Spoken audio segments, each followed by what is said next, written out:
Hi, welcome to Attainable Green. I'm Jess, and today we're going to do an update on my orchid seedlings.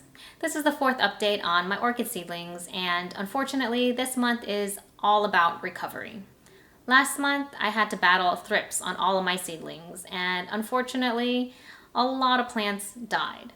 As always, I tell you the bad news first, and in this case, the epidendrums just didn't make it.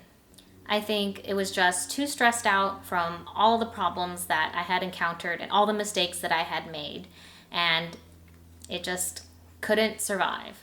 The stem of the plant started to dry off or rot, and the leaves also just started to look dead and brown. I learned a lot from my first flask, and I didn't expect any survivors, but it's still sad when the plants that you've been nurturing don't make it. The dendrobiums seem to fare better. Almost all of the leaves defoliated. Now we're just left with bare canes, and I'm hoping that they will drop the reserve energy and put out new shoots now that the pest pressures are over. Luckily, dendrobiums have canes and it stores some energy. So even though I lost a lot of leaves, I think the plants overall survived. I'm hoping that these will make it through the winter and have new growth in the springtime. So in the meantime, they just look like a bunch of dried, dead canes. But I know that they are still alive. The third flask I opened were the Cattleya types, and in this case, only the larger seedlings seemed to survive. I separated them and placed them in a different location from the rest of the seedlings after the thrips attack, and it seems like they're doing much better. They look really sad with a lot of leaf damage and pitting, but I know that the canes or their pseudobulbs are very healthy and they will survive. I'm just hoping that these ones will survive through the winter time, and come spring, we'll have some new growth.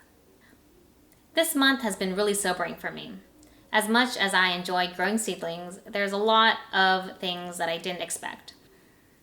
I had to face a lot of orchid death, and it makes me really sad that less than half of the seedlings that I deflasked are still alive.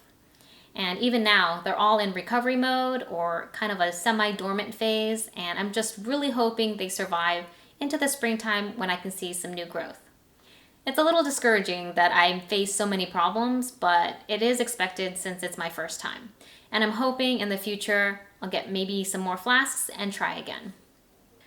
All of this stuff that's happened is just part of the learning experience, and it doesn't deter me from growing seedlings. Well, that's it. Thank you so much for watching. If you like this video, please give it a thumbs up. Subscribe to my channel, Attainable Green, for all the latest updates. And hit the bell so you never miss an episode. Bye!